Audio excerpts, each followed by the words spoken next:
মাননীয় অর্থমন্ত্রী জনাব আবুল হাসান মাহমুদ আলী, আপনি 2023-2024 অর্থবৎসরের সম্পূরক বাজেট এবং 2024-2025 অর্থবৎসরের বাজেট উপস্থাপনের অনুমতি প্রার্থনা করতে পারেন।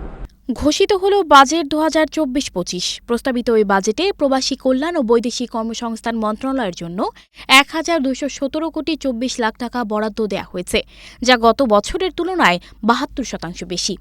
এর মধ্যে সংশ্লিষ্ট মন্ত্রণালয়ের উন্নয়নে 760 কোটি 78 লাখ টাকা এবং পরিচালন ব্যয় ধরা হয়েছে 456 কোটি 46 লাখ টাকা। সকল ক্ষেত্রে যে অভূতপূর্ব উন্নয়ন সংঘটিত হয়েছে। এর আগে গত 2023-24 অর্থবছরের শুরুতে মন্ত্রণালয়ের জন্য 1,018 কোটি টাকা বরাদ্দের প্রস্তাব করা হলেও সংশোধিত বাজেটে তা কমিয়ে 707 কোটি টাকা বরাদ্দ দেয়া হয় মন্ত্রণালয়কে। আর তাতেই গত অর্থবছরের তুলনায় এবার মন্ত্রণালয়ের বরাদ্দ 72% বেড়েছে। বিশেষ চাহিদা সম্পন্ন শিশুদের জন্য 2024-25 অর্থবছরে এই মন্ত্রণালয়ের উন্নয়ন ব্যয় বেড়েছে 419 কোটি টাকা। মোট উন্নয়ন ব্যয় ধরা হয়েছে 761 কোটি টাকা, যা গত অর্থবছরের সংশোধিত বাজেটে ছিল 342 কোটি টাকা। উন্নয়ন ব্যয়ের পাশাপাশি বেড়েছে মন্ত্রণালয়ের পরিচালন ব্যয়ও, যা ধরা হয়েছে 456 কোটি টাকা। সুচিন্তিত কর্মপরিকল্পনা বাস্তবায়নে হাত দিয়েছি। গত 6 জুন বিকেলে অর্থমন্ত্রী আবুল হাসান মাহমুদ আলী জাতীয় সংসদে 2024-25 অর্থবছরের বাজেট প্রস্তাব করেন। প্রথম বছরের বাজেটে গৃহীতব্য নীতি কৌশলসমূহ তুলে ধরার চেষ্টা করব। বাজেট বক্তব্যে অর্থমন্ত্রী বৈদেশিক কর্মসংস্থানকে বাংলাদেশের অর্থনীতির অন্যতম প্রধান খাত জানিয়ে প্রবাসীদের ভূয়সী প্রশংসা করেন। প্রবাসী কর্মীদের পাঠানো রেমিটেন্স বৈদেশিক মুদ্রা রিজার্ভ বৃদ্ধির পাশাপাশি বৈদেশিক ঋণের ওপর নির্ভরশীলতা কমিয়ে দেশের অর্থনীতিকে স্বাবলম্বী করতে গুরুত্বপূর্ণ ভূমিকা পালন করছে। বাংলাদেশ থেকে বিশ্বের 176টি দেশে 2009 থেকে 2023 পর্যন্ত সময় মোট 10,85,117 জন নারী কর্মী সহ মোট 97,07,250 জন কর্মীর বিদেশে কর্মসংস্থান হয়েছে।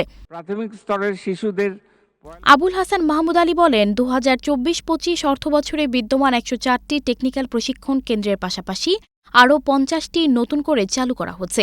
এছাড়াও দেশে বিদেশে কর্মসংস্থানের জন্য ড্রাইভিং প্রশিক্ষণ প্রদান প্রকল্পের মাধ্যমে 5 বছরে মোট 1,02,400 জনকে ড্রাইভিং প্রশিক্ষণ প্রদান চলমান থাকবে। শিক্ষায় নিট ভর্তির হার। এদিকে বিদেশ ফেরত কর্মীদের জন্য সহজ শর্তে ঋণ দেওয়ার জন্য প্রবাসী কল্যাণ ব্যাংকের অনুকূলে 500 কোটি টাকা বরাদ্দ দিয়েছে সরকার। এ তহবিল থেকে 2024 সালের মার্চ পর্যন্ত 12,089 জন ঋণ গ্রহীতাকে 293 কোটি 65 লাখ টাকা ঋণ দেওয়া হয়েছে বলে জানিয়েছে অর্থমন্ত্রী আবুল হাসান মাহমুদ আলী। এবং তাদের শ্রেণীকক্ষে ওয়েজ আর্নার্স কল্যাণ বোর্ডের মাধ্যমে প্রবাস ফেরত আহত ও অসুস্থ কর্মীর চিকিৎসার্থে 2010 থেকে 2024 সালের ফেব্রুয়ারি পর্যন্ত মোট 2,085 জনকে 19 কোটি 62 লাখ 40 হাজার টাকা আর্থিক সহায়তা দেওয়া হয়েছে। বৈধভাবে বিদেশ গমনকারী মৃত কর্মীর পরিবারকে 2009 থেকে 2024 সালের ফেব্রুয়ারি পর্যন্ত মোট 1,436 কোটি 76 লাখ টাকা আর্থিক অনুদান দেওয়া হয়েছে। সরকারি হাসপাতালের শয্যা সংখ্যা সানজিদা রহমান, প্রবাস খবর। 71,000 এবং সরকারি ডাক্তারের সংখ্যা 3